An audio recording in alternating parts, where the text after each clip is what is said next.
Hola a todos. En vídeos anteriores dijimos que no existe algo como la carga magnética que sea la causa del campo magnético. Y nos preguntamos exactamente cuál es el origen del campo magnético. Si no hay una carga magnética, si no existen los monopolos magnéticos, decíamos, ¿cuál es la causa? Pues me temo que esa respuesta tendrá que esperar a un vídeo siguiente, porque aquí vamos a aplicar la ley de Lorentz a un caso bastante especial, que tiene más implicaciones de las que pueda parecer. Imaginad que tenéis un campo magnético uniforme. Ya sabéis que dibujo las aspas más o menos equidistantes, es decir, dos aspas cuando están cercanas están a la misma distancia unas de otras. Eso significa que el campo es constante y que tiene la misma dirección en todos los puntos del espacio. Imaginad que tenéis una carga. Vamos a suponer que es positiva y que entra con una velocidad que es perpendicular. En el vídeo anterior hicimos un ejemplo concreto de un electrón entrando en un campo. Este es el campo magnético, así que tenéis que pensar que el campo magnético está entrando en la pantalla y es perpendicular a ella. Pues bien, es fácil demostrar con cualquiera de las reglas de las manos que V por B va hacia allá. Y por lo tanto, como la carga es positiva, F también. Si la carga fuese negativa, sabéis que la fuerza apuntaría en sentido contrario, es decir, en este dibujo apuntaría hacia abajo. Ahora fijaos en una cosa. Sabéis, por la segunda ley de Newton,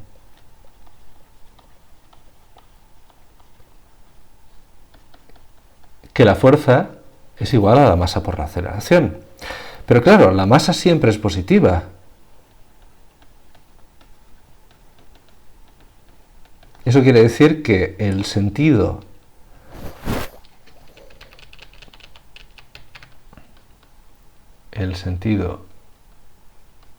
de F y el de A son iguales. Los dos apuntan hacia el mismo sitio. Entonces tenemos que no solamente la fuerza y V por B apuntan hacia arriba, sino que además tenemos el vector de aceleración que también apunta hacia arriba. Pero fijaos en lo que significa esto. Y ahora voy a desactivar del dibujo todo, solamente voy a dejar la velocidad y la aceleración. ¿Y qué hemos encontrado con la aceleración? La aceleración es perpendicular a V. Sabemos que cuando una aceleración es perpendicular a V, esa aceleración se dice que es normal. La aceleración es normal. Que sabéis que en este contexto es simplemente un sinónimo de decir que es perpendicular. Pero claro, si es normal, sabemos que no cambia el módulo de V. Solamente cambia su dirección. ¿Y cómo lo hace? Pues realmente, si os fijáis, es como si tuviésemos un amigo corre hacia la derecha y una persona tira de él hacia arriba. ¿Hacia dónde se desviará? Hacia acá. ¿Y qué va a ocurrir? Como el campo magnético siempre es perpendicular a la velocidad, la aceleración siempre va a ser perpendicular también a la velocidad, porque la aceleración está relacionada con la fuerza con V por B, todas tienen la misma dirección. En el caso de que la carga sea positiva, todas tienen también el mismo sentido. Por lo tanto, ocurre que la trayectoria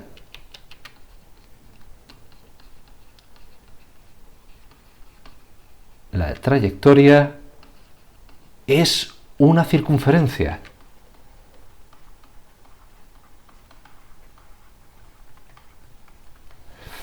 Es decir, la carga se va a mover en una circunferencia con un radio r. Y la aceleración, que hemos dicho que es una aceleración normal, también es una aceleración centrípeta. Y esto nos lleva a una fórmula. Sabemos que esa aceleración va a ser v al cuadrado partido el radio. Vamos ahora a llegar a una expresión muy interesante. Sabemos que f, y ahora voy a ignorar el signo, es esto. Y por otro lado, sabemos la segunda ley de Newton. Ahora, si igualamos ambos miembros, tenemos esta expresión. Pero claro, hemos dicho que alfa es 90 grados y el seno de 90 grados sabemos que es 1. Por lo tanto, la expresión queda simplemente q por v por b igual a m por a. Pero hemos dicho que a es v al cuadrado partido r, donde r es el radio de esa trayectoria circular. Si sustituimos, tenemos q por v por b igual a m por v al cuadrado partido r. Y ahora podemos despejar el radio. Al despejar el radio, pasamos el radio al primer miembro, pasamos todo lo demás al segundo y después de simplificar, llegamos a esta fórmula. Esa fórmula se usa bastante más de lo que podéis imaginar. Es bastante más frecuente de lo que podéis pensar. Lo que nos dice es que si m es grande, el radio es grande. O para ser precisos, tendremos que decir que si la masa se hace más grande, el radio se hace más grande. Si v es grande, el radio es grande. Si q es grande, el radio es pequeño, porque q está dividiendo. Aquí quedaos con el valor absoluto de la carga. Realmente lo único que va a hacer es que la partícula se desvíe hacia un lado o hacia el otro. Y si b es grande, entonces el radio es pequeño. Lo cual es lógico. Estamos diciendo, si tiene mucha masa o tiene mucha velocidad, tiene lo que diríamos mucho momento lineal, resulta más complicado desviarla de su trayectoria. Entonces el radio va a ser más grande, porque lo desvías más lentamente. Si la carga es grande, la fuerza magnética va a ser muy grande y por lo tanto se va a desviar más, el radio va a ser más pequeño. Y lo mismo si el campo magnético es más grande. Por lo tanto, hemos llegado a una expresión bastante interesante por las implicaciones que tiene. Hemos dicho que es m por v partido q por b. Y lo que tenéis básicamente es lo siguiente, que cuando metéis un chorro de partículas, imaginad que hay un chorro de partículas, pues dependiendo de cuál es su masa y cuál es la carga que tienen, eso sería un chorro de partículas con misma velocidad,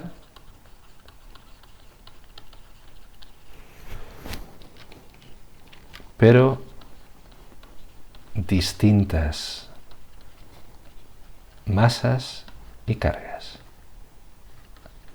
Esto sería un campo magnético uniforme. Y aquí podemos tener una pantalla o un detector.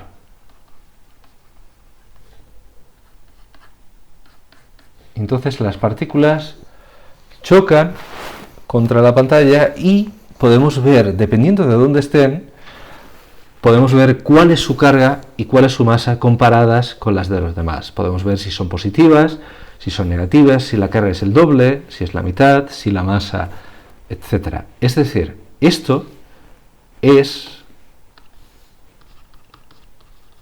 el esquema anterior.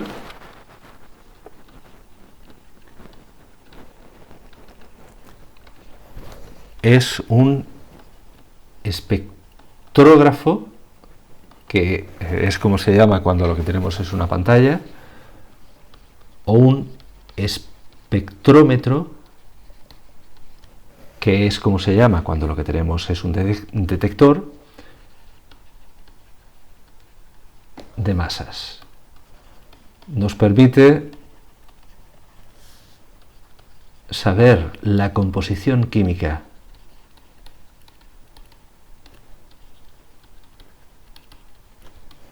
de algo estudiando lo que sería el cociente entre la masa y la carga. Esto tenéis que pensar que es un aparato que realmente se usa. Otros ejemplos que os permiten entender por qué esto es tan importante son los aceleradores de partículas. Aceleradores de partículas. Hay algunos que funcionan así.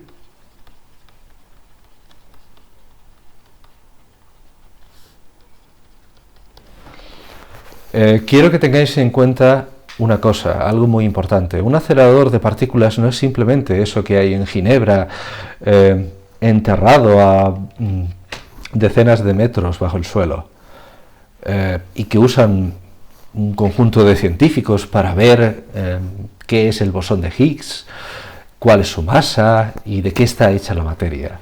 No, no es la única utilidad que tiene un acelerador de partículas. En muchos hospitales existen aceleradores de partículas para medios de diagnóstico de enfermedades y también para tratamiento, para radioterapia. Así que es importante que penséis que esto no se limita a física teórica ni nada por el estilo. Esto llega mucho más allá, afecta a las vidas de la gente que os rodea. Otro ejemplo son los antiguos televisores y monitores CRT, esos que tienen una parte trasera muy alargada. CRT son las siglas inglesas que significan tubo de rayos catódicos. Por cierto, he escrito catódicos con D porque es el modo correcto de llamarlo. Nadie puede escribir católicos, eso es otra cosa. Los rayos catódicos se llaman así porque están relacionados con el cátodo, que es un electrodo. Ahora sabemos que los rayos catódicos son simplemente chorros de electrones, aunque reciban ese nombre. ¿Qué ocurría en un televisor? Pues en un televisor de este tipo tienes la pantalla y aquí tenéis un chorro de electrones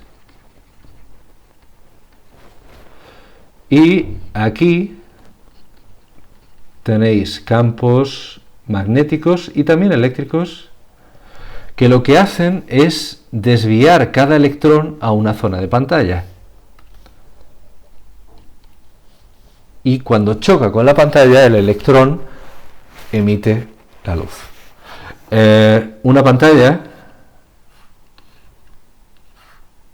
lo que ocurre es que el chorro de electrones normalmente, me vais a permitir que dude porque no recuerdo exactamente el sentido, pero básicamente lo que tenéis es que el chorro de electrones recorre la pantalla de arriba a abajo, de izquierda a derecha.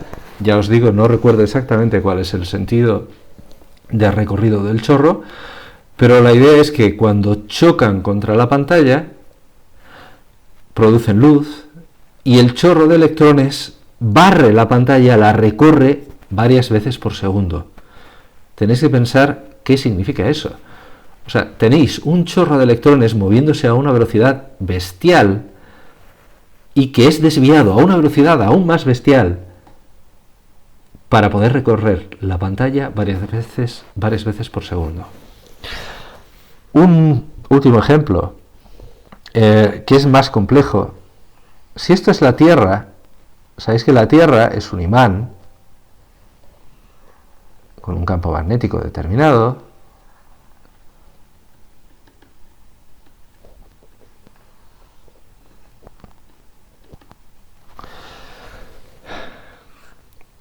Tenéis el Sol, evidentemente este dibujo no está a escala, y lo que tenéis es que hay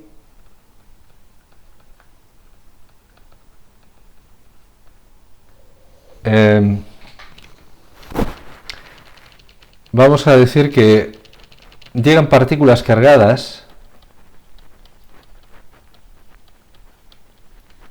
desde el Sol. Por un fenómeno parecido, lo que ocurre es que el campo magnético de la Tierra lleva la mayoría de esas partículas aquí, a los polos. Puede ser al polo norte, puede ser al polo sur, y sabéis que la Tierra está rodeada de una atmósfera. Cuando las partículas llegan aquí, las partículas llegan a la atmósfera, chocan y producen las auroras polares. Es decir, realmente la causa de las auroras polares no tiene nada que ver con el campo magnético, no de forma directa. Se podrían producir en cualquier otra parte del mundo. La cuestión es que se producen solo en los polos precisamente por esto. El movimiento es mucho más complejo que el que hemos visto antes, no es un movimiento circular, pero la idea es básicamente la misma. El campo B de la Tierra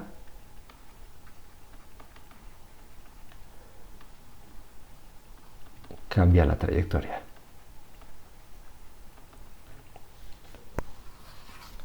El día que veáis que hay auroras polares en esta zona de Europa, por ejemplo, o en el norte de África, o en el Ecuador, puede significar varias cosas. Puede significar que el número de partículas cargadas que nos llegan del Sol es mucho mayor que el normal.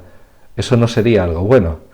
O puede significar también que el campo magnético de la Tierra ha disminuido tanto que no es capaz de desviar las partículas, o incluso que ha desaparecido, que se ha desconectado. Hasta donde sabemos actualmente es eso lo que ocurre cada cierto tiempo.